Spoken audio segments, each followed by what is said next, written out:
PTI की सियासत के बारे में, कुछ खत के बारे में, और खत जो पीटीआई ने लिखा आईएमएफ को, और उमर अयूब खान साहब जो अपोजिशन लीडर है, उन्होंने कहा कि उन्होंने अपने लीडर इमरान खान साहब के कहने पे वो खत लिखा। साथ साथ पार्टी के अंदर सियासत के हवाले से हर पार्टी में धड़े होते हैं, कोई नई बात नहीं है, लेकिन ये पार्टी एक इसके जो आप कहें गोज टू द क्रेडिट के इन मुश्किल हालात में पार्टी बिल्कुल साथ ही जुड़ी रही है, और यानी कि देव स्टेट यूनाइटेड। लेकिन मामलात गाहे बगाहे हम देखते हैं कि पार्टी के अंदर लोगों के दरमियान डिफरेंसेस पैदा हो जाते हैं, तो उस पर हम बात करेंगे। Who better to talk to then secretary general जो पार्टी के सलमान अकरम राजा साहब, लॉयर थे पहले फॉर द पार्टी, फिर पार्टी उन्होंने ज्वाइन की, and a trusted person as far as party के चेयरपर्सन बानी चेयरपर्सन इमरान खान साहब का ताल्लुक है। तो इन्हीं से पूछते हैं कि ये क्या मामला हैं। बहुत शुक्रिया सलमान साहब फॉर ज्वाइनिंग अस। पहले तो वेरी क्विकली, आज हमारी सुबह भी आपके पार्टी के लोगों से बात हो रही थी कुछ ये शेर अफजल मरवत के बारे में। एज अ सेक्रेटरी जनरल हमने सोचा आपसे पूछ रहे हैं, क्योंकि ये कहा जा रहा है कि जी वो उनका ये एक शख्सियत ऐसी, कभी आप देखते हैं पार्टी के अंदर कभी बाहर, कभी अंदर कभी बाहर। तो फिर अभी जब ये सामने आया कि जी इमरान खान साहब के कहने पे उनको पार्टी से निकाल दिया गया, फिर हमने देखा कि जुनैद अकबर साहब ने कहा कि जी मैं देखें बात करूंगा इसके बारे में। उन्होंने कहा जी मैंने तो ऐसे नहीं कहा था कि मैं इनको वापस लाने के लिए बात करूंगा, लेकिन पार्टी की लीडरशिप में लोग मुझसे नाराज हो गए इस बात पे। फिर हमने देखा गंडापुर साहब ने कहा मैं वापस लाने का कोशिश करूंगा, he is been a very useful person leader जब पार्टी मुश्किल में थी। तो आप बहसियत सेक्रेटरी जनरल के इस मामले को कैसे देखते हैं, क्योंकि ये मामला अहम तो है पार्टी के हवाले से भी और पार्टी के परसेप्शन के हवाले से भी। देखिए, ये मामला अहम सिर्फ इसी हद तक है कि पार्टी अपने अंदर नज्म कायम रखती है या नहीं रखती। पार्टी ने अपने तमाम मेंबरान को, अपने तमाम रफका को ये पैगाम देना है, और इमरान खान साहब इस हवाले से बिल्कुल वाज़ेह हैं कि पार्टी के अंदर डिसिप्लिन होगा। कोई पार्टी से बड़ा नहीं है, उसकी कुछ भी खिदमत हो, उसका कुछ भी माजी में किरदार रहा हो, लेकिन आज अगर वो पार्टी के डिसिप्लिन की खिलाफ वर्जी करता है और तवातुर से करता है तो उसके खिलाफ एक्शन लिया जाएगा।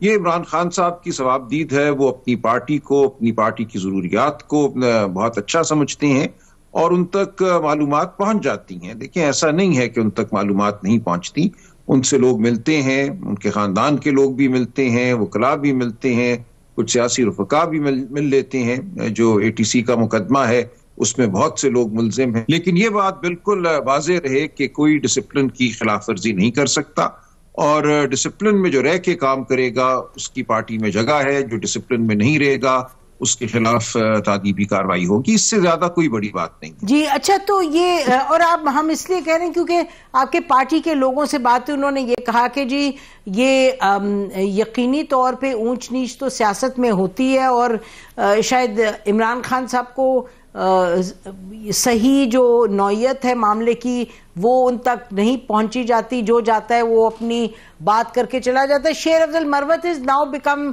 वो सिंबॉलिक वो मामला हो गया। वो कहते हैं जी इन्होंने ये लोगों को मोबिलाइज कर सकते हैं, इनमें बड़ी सियासी तौर पे वो मुतहरिक भी हैं, तो इस तरह के शख्स को निकाल देना पार्टी से, और ये केपी की लीडरशिप के लोग हमें कहते हैं कि जी निकाल देना, हमें लगता है कि वो पार्टी को नुकसान होगा, और कि ये उम्मीद आप रखें कि he will be brought back into the party. तो इस पे आपका क्या कमेंट है?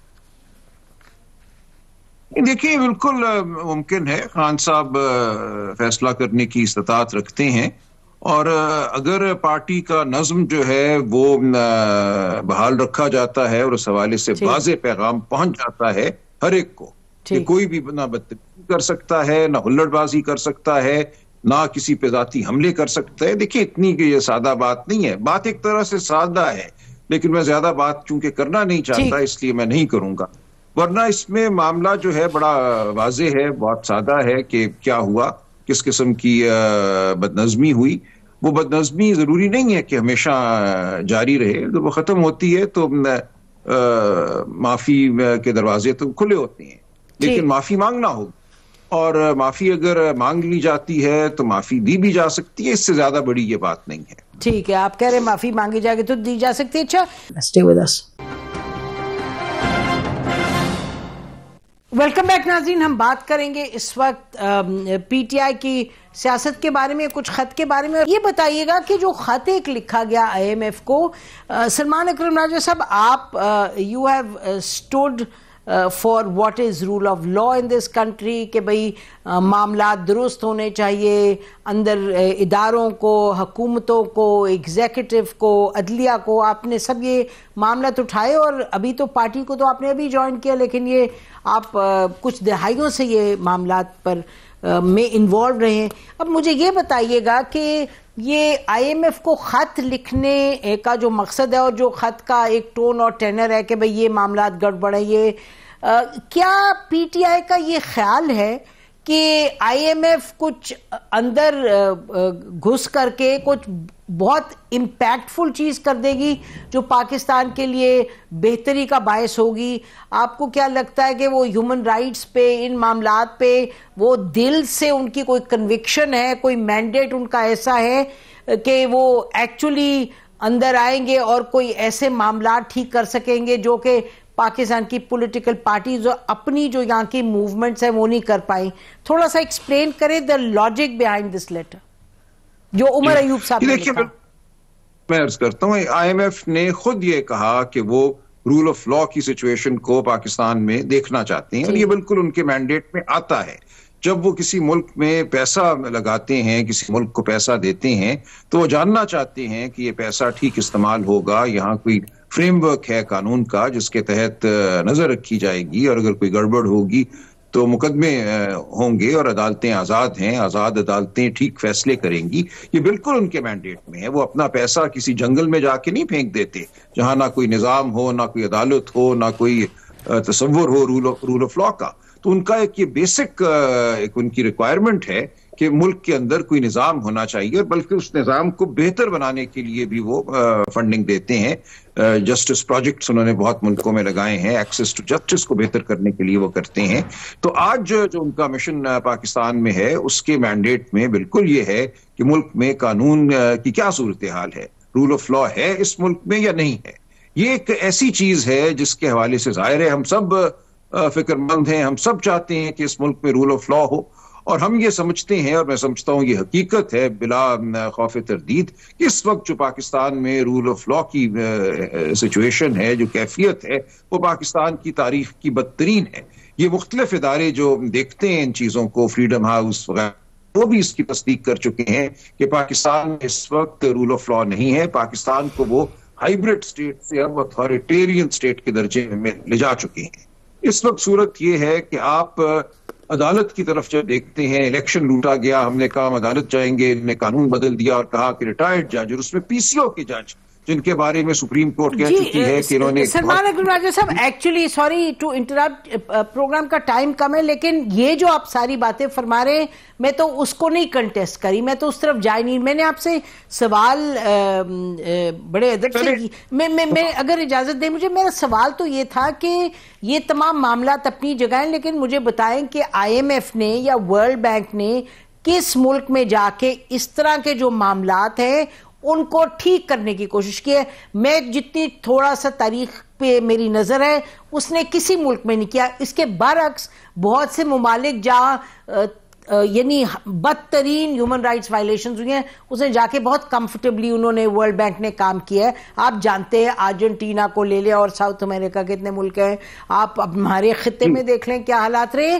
तो मैं ये आपसे पूछ रही हूँ बहैसियत एक सियासी जमात के, ये इतना वो एक लंबा उनको खत लिखना, आई एम जस्ट वंडरिंग कि इसमें विजडम क्या है? आपका ख्याल है जी, आपको ख्याल है कुछ हासिल है? देखिए, उन्होंने खुद चूंकि कहा कि हम रूल ऑफ लॉ को देखने आए हैं, वो क्यों मिले चीफ जस्टिस पाकिस्तान से? एक्स्ट्रॉर्डिनरी बात है। पाकिस्तान में 14 आईएमएफ प्रोग्राम हो चुके हैं। क्या पहले कभी कोई आईएमएफ की टीम आई है जिसने चीफ जस्टिस से मुलाकात की हो? अब वो कहते हैं हम सुप्रीम कोर्ट बार एसोसिएशन से भी मिलेंगे। तो ये एक मुख्तलिफ किस्म का मिशन है। इसका मकसद ही ये है कि पाकिस्तान में जो रूल ऑफ लॉ की सूरत हाल है उसको देखा जाए। अब अगर वो वाकईतन इस हवाले से सीरियस है तो बहुत अच्छी बात, हमने उनको मालूमात फराहम कर दी है। अगर वो नहीं है तो क्या हुआ, हमारा कोई कागज ही जाया हुआ ना, इसमें नुकसान तो कोई नहीं। अच्छा ठीक है। देखिए इसलिए अगर वो कहती है कि हम रूल ऑफ लॉ को मॉनिटर करने आए हैं तो हमने उनको बता दिया क्या सूरत हाल है। देखिए हम छुपाएंगे नहीं किसी चीज को, चाहे वो EU हो, चाहे वो IMF हो, चाहे वो वर्ल्ड बैंक हो। हम नहीं समझते कि हुब्बुल वतनी का ये तकाजा है कि जहां इलेक्शन लूटे गए हों, जहां लोगों का खून बहा हो, जहां गोलियां चली हों, जहां लोगों को अगवा किया गया हो, जहां प्रेस पे हमला किया गया हो, उन सब चीजों को हम छुपा दें और कहें नहीं देखिए जी सलमान साहब, मकसद ये तो नहीं कि आप छुपाए या आपके छुपाने से छुपती भी नहीं जो हकायक हैं। यहाँ पाकिस्तान की जो अच्छी चीजें, जो गड़बड़ चीजें, जो बुरी चीजें, वो तो बंद आंख को भी नजर आती। मैं तो आपकी सियासी जमात के विजडम के हवाले से पूछ रही थी कि आप सब दुनिया के मामलात को जानते हैं, तो उसमें रहते हुए आपको लगता है ये IMF या वर्ल्ड बैंक, तो इनका तो अमूमन उल्टा हिसाब होता है, तो इनको इस तरह लंबा खत लिखने से आपका ख्याल है कि आपके ना पॉलिटिकल कैपिटल को फर्क पड़ता है, ना आपकी स्टैंडिंग को फर्क पड़ता है? आप कह रहे हैं बस खत ही जाया होगा। ठीक है, मैं आई जस्ट वांटेड टू जी। उन्होंने खुद कहा ना, ये मैंने अर्ज किया ना, ये बिल्कुल एक गैर मामूली नौयत का उनका मिशन है, दौरा है। पहले कभी वो पाकिस्तान के 14 IMF प्रोग्राम हो चुके हैं, उन्होंने रूल ऑफ लॉ के हवाले से बात नहीं की, उन्होंने चीफ जस्टिस पाकिस्तान से मुलाकात नहीं की। ये एक मुख्तलिफ किस्म का मिशन है। ये बिल्कुल ठीक बात है, पहली दफा की है, ये आपकी बात दुरुस्त है। In that sense it's unusual. लेकिन मैं पूछ रही थी कि ये उनकी पॉलिटिक्स और पावर पॉलिटिक्स का हिस्सा होना इज अ यूजुअल थिंग, तो मुझे नहीं दिखाई देता कि वो पाकिस्तान में कोई रिफॉर्म करना चाह रहे हैं। लेकिन उन्होंने चूंकि कहा कि देखिए, उन्होंने चूंकि कहा कि हम जानना चाहते हैं तो हमने उन्हें मालूमात दे दी। अगर वो इस पर अमल करते हैं, अच्छी बात, नहीं करते तो फिर भी ठीक है। उनके चार्टर के वजह मैं आपको बताऊं, मैंने बिल्कुल IMF का चार्टर मुतालिया किया है, उसमें ये शामिल है rule of law, situation and human rights in a country where funding is given. वो तो अमेरिका के और इजराइल में भी शामिल है कि रूल ऑफ लॉ, लेकिन देखिए क्या उद्यम और जेनोसाइड और क्या क्या। बट बहरहाल नहीं, आपका पॉइंट ऑफ व्यू जी आ गया। Thank you so much Salman साहब हमसे बात करने